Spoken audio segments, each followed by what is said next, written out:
Hi, my name is Bente, I'm the Norse Witch, and in this week's video I will cover a very frequently requested topic, and that is the topic of what to do when you're in a spiritual slump or a spiritual burnout. Let's talk about it. It has happened to me.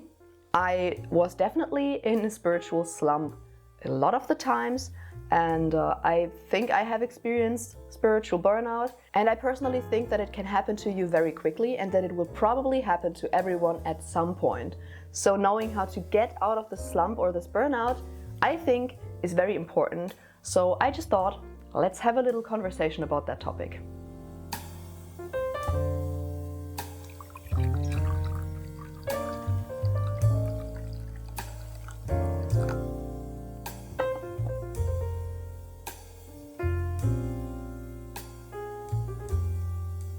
Also, it's important to cover this topic to just make sure everyone knows that this is something completely normal that can happen to anyone. It has nothing to do with you. There's nothing shameful about it. It's nothing that you have to hide. It's something that can happen to everyone and that will probably happen to everyone at some point. It's nothing that you shouldn't talk about or that you should be ashamed of. It's completely normal. I personally think, though, it's very important to differentiate between being in a spiritual slump and experiencing a spiritual burnout, because if you are feeling burnt out and you think it could be a spiritual burnout, it could also be just a normal burnout. And in that case, trying to treat it yourself probably won't cut it. So the first thing that I want to make very clear in this video, make sure that you kind of figure out, is it a spiritual slump? Am I just in a slump or bored with my practice? Or is it a spiritual burnout or even a real burnout? Because if it's a real proper burnout, and this burnout doesn't only encompass your spiritual routines or your craft or your paganism, make sure to get professional help by a therapist. That is extremely important. Burnout is nothing that you can just treat yourself by giving yourself a weekend off. Depending on how far in you are in a proper burnout, you really do have to get professional help. It's very important, otherwise you will go more like down and down and down into the burnout rabbit hole.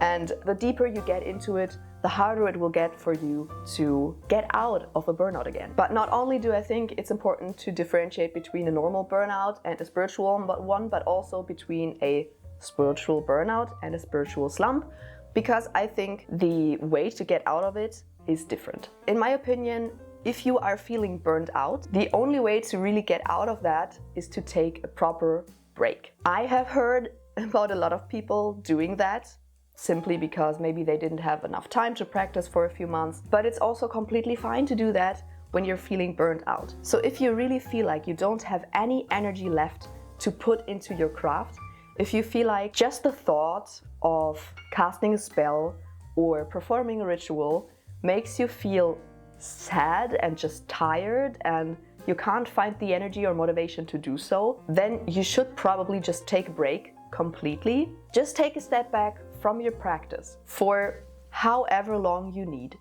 There is nothing wrong about taking a week off, a month off, half a year off, even a year off. If you need that time to get out of the spiritual burnout, then it's completely fine to do that. And it doesn't mean that you aren't a witch anymore. It doesn't mean that you aren't a pagan anymore. It just means that you're taking time for yourself that you need to get back into it. Because in the end, what's the point of forcing yourself to practice if it's not fun? What's the point of forcing yourself to practice if you don't feel like there is a reason to, if you feel like you don't have any energy to put into it? Because if you don't feel motivated, if you don't have energy to do so, then casting spells and performing rituals won't properly work in the first place. Like if you don't have any energy to put into it, if you're not motivated, you don't have a drive behind it, if you're just doing it because you feel like you have to, because otherwise you are not allowed to call yourself a witch or a pagan or whatever, it won't be effective. So in my opinion, and this is just my opinion, this is just my experience, when you feel like you're in a spiritual burnout, the best thing to do is just to take a step away, take a break, not practice at all, for a few weeks or months or however long you need. But in my experience, a spiritual slump is a lot different, because a spiritual slump is usually not caused by not having energy to put into it. It's usually caused by either being bored with it, maybe being stuck in doing the same thing over and over again, being stuck in your routines, but maybe also being overwhelmed. So getting out of a spiritual slump will be something completely different. But also with a spiritual slump, it will differ from person to person. The reason will differ, and with the reason also the solution will differ. So in this video I will just give you a few examples of things that you can try out when you're in a spiritual slump and then see what helps you. Maybe multiple things help you, maybe one thing helps you. I am happy if only just one thing helps you to get out of a spiritual slump. So as I already said, one of the reasons why you could be in a spiritual slump is that you are maybe overwhelmed. Maybe you just started out practicing and you were very passionate about it, you wanted to learn everything all at once. Well, the problem is that if you learn everything all at once, it will be a lot. It will be a lot for your brain to process. It's a lot of new information, and maybe you're also putting yourself under immense pressure to learn very fast because you see all these people on social media being so knowledgeable. And when you are so overwhelmed, it's actually very hard to get yourself to actually practice, especially in the beginning. Because I feel like a lot of beginner witches feel like they have to learn and learn and learn and learn because before they actually can try to cast their first spell and before they can actually do anything. So they tend to read 10, 20, 30 books before they feel like they can actually start out practicing. And that's just not true. But this feeling of being overwhelmed can be caused by various different things. And one thing that has helped me definitely when I felt overwhelmed by my practice was to just get back to the basics. So for me, for example, that is meditation, reading beginner books. I think reading beginner books is very fun, especially if it's a beginner book that you have read in the beginning when you were a beginner witch, when you were first starting out, because it can get you back into this nostalgic feeling of everything being new and fun, and maybe it can bring some passion back. So getting back into the things that you started out with. Maybe you started out with tarot, then maybe only practice tarot, maybe only do meditation, maybe just light some incense when that was the first things that you did and that you were passionate about. Maybe also you have some specific creators online, just like with books, maybe you have some creators online that you started your practice out with. Then maybe you can dive back into their content. When I'm personally in a spiritual slump, I really like to go back to Harmony Nice's videos because those were the videos that I started out with. Those were like one of the first things that I was exposed to in my craft.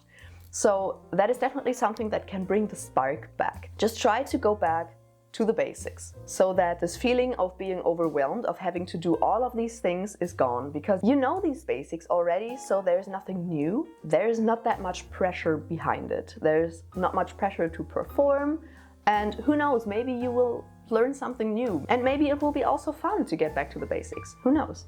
So for me personally, that is something that has definitely helped me. Even if it's something as easy as reading one of the books that I started out with. For me, for example, that would be a book by Scott Cunningham, probably like Wicca by Scott Cunningham or something like that. Something very easy to digest. Kind of related to this idea would also be the idea to go back to something that you were very, very passionate about. Sometimes we try to push ourselves to learn new things, and then the things that we're actually very passionate about kind of have to take a step back. And what you can do is to bring all of these things back to the front, back into the center of your practice. So if you are maybe passionate about meditation, it's a very wonderful example again, because I'm very passionate about meditation. Then maybe just get back into meditation and do that routinely, frequently. But maybe you are very passionate about learning about the elements, or maybe you're very passionate about trance work, then do that. I feel like everyone has these few topics that they're extremely passionate about. Everything else is still fascinating and interesting and you like to learn about it, but there's always these core practices that are kind of a driving force of your craft. So getting these main points of your craft into your focus can help you just get some passion back and get some drive back. But maybe you're also not overwhelmed with your practice, maybe you are bored.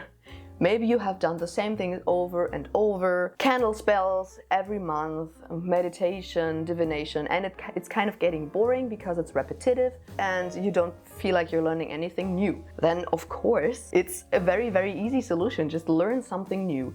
Maybe buy a book on a topic that you have no clue about. Maybe start practicing something you don't have any clue about. Maybe you have never cast a money spell. Then maybe try out casting a money spell. This will kind of push you into further new experiences because, for example, if you are casting a money spell for the first time, that will probably mean that you are exposed to new herbs, maybe potential new plant allies, potential new crystal allies, some further new experiences that you can get into, and that can be very, very interesting.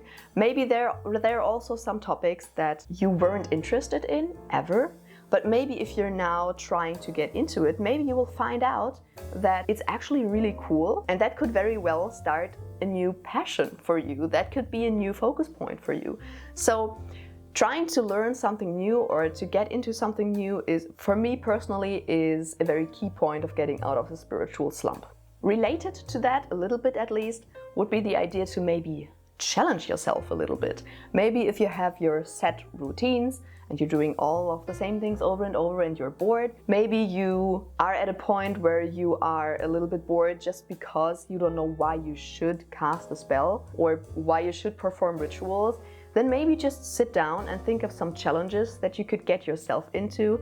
Maybe do something like cast a spell every month, or do something new every full moon, or maybe set up a daily routine. Who knows, maybe that can help you. Like, challenge yourself a little bit, maybe challenge yourself to experiment a little bit with something new. That is the point where it's related to the thing that I was talking about before. Challenge yourself. Maybe you just need some more focus and a challenge. I mean, there are people who thrive under pressure, so maybe what's lacking is just yourself giving yourself a little bit of pressure. But I think pressure can also be a reason for a spiritual slump, especially nowadays where basically everyone is posting about their craft on social media. We are bombarded with so many people's practices, and everyone seems to know so much and be so experienced and has so many skills. So imposter syndrome, I feel like, is a very big reason for a spiritual slump. If you haven't watched my imposter syndrome video yet, you can go watch that. Under that video, so many people commented that they also experience imposter syndrome in the topic of witchcraft, and that it's especially related to social media because you're just exposed to it all the time. And I think that's a very big problem. And in that case, you're probably putting yourself under too much pressure to deliver or to do many things, to learn many things, to know many things. Although that is very unnecessary. There is no threshold which you have to hit from which point on you're a good witch or a good pagan. There's no such thing as things you have to do or things you have to know, because people are different and their practices are different. Please don't put yourself under too much pressure to begin with, but if you find yourself being under a lot of pressure because of all these people you see around you, maybe take a step back from social media. I know it sounds kind of scary because social media is so important nowadays, but I mean, you could also just unfollow witchy accounts, at least the ones that are posting very frequently, which will probably be a lot of content creators. Well, you can also unfollow me if I'm, in general, if someone isn't giving you a good feeling when they post, you shouldn't follow them in the first place.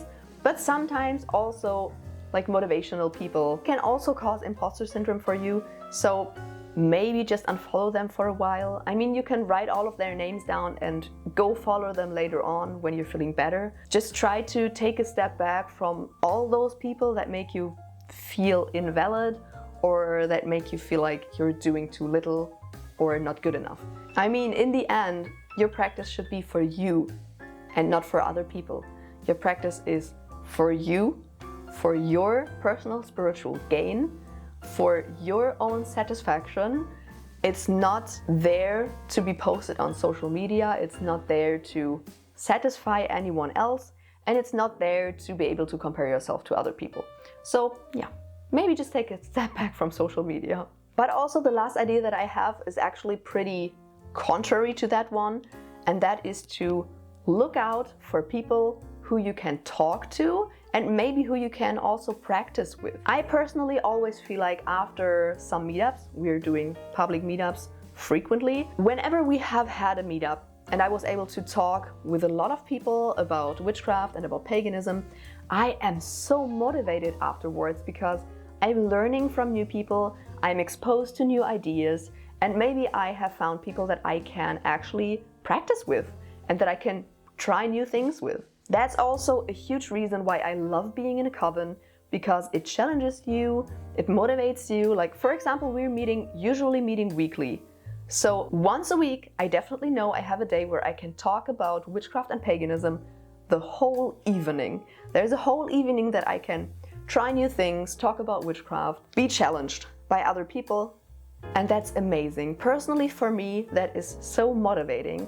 I know a lot of people aren't in a coven, a lot of people don't really have that luxury of having a coven around that they can practice with, but maybe you have some groups around that host meetups. And if you really don't have anyone to talk to, not even maybe a metaphysical shop nearby where you can go to. I mean, the owners of metaphysical shops usually like talking about what they're doing, so that would also be a possibility. But if all of that isn't possible, then maybe reach out to other people on social media. I mean, the sad fact is that for a lot of people, being in a coven or talking to other people in real life about witchcraft and paganism won't be possible. So in that case, social media is awesome.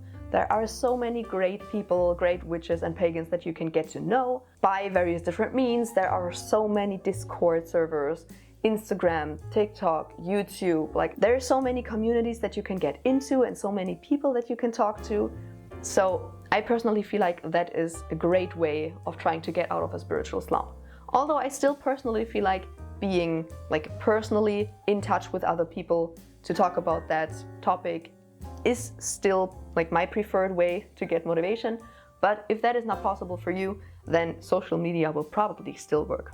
And those were actually all of my ideas that I had for trying to get out of a spiritual slump. As I already said, I really hope that at least one of those ideas helped you. Maybe just try them out for some time, maybe one after another. If one doesn't help, maybe try another. Maybe just go by finding out what the reason for your spiritual slump is, why you have kind of fallen out of your practice. If you have any further ideas or experiences about how you like to get out of a spiritual slump, then please put them in the comment section, because as always, that way people who are actually affected by this can just look in the comment section and then maybe find an idea that works for them. Before we finish up the video though, Patron shoutout. Thank you very much to Victoria, Alexander, Laura, Amber, Kristen, John, Ivy, Phoenix, Anton, Noemi, Jenny, Tyler, Els, Betty, Misty, Cameron, Tiffany, Amy, Colette, Soren, Tell, Timothy, Coffee, or the honorary gossip squirrel, Bjorn, Scylla, Ash, Lucy, and Joss. Thank you so much. And now, of course, as always, I really hope you enjoyed this video. If you did, make sure to subscribe and of course give a thumbs up, because it really helps with the algorithm. And of course, check out my Instagram, TikTok, my online shop. I will launch my new proper standalone shop soon, so make sure to check that out. And maybe you also want to consider supporting my channel by becoming my patron. Who knows? And I will see you in the next video. Bye!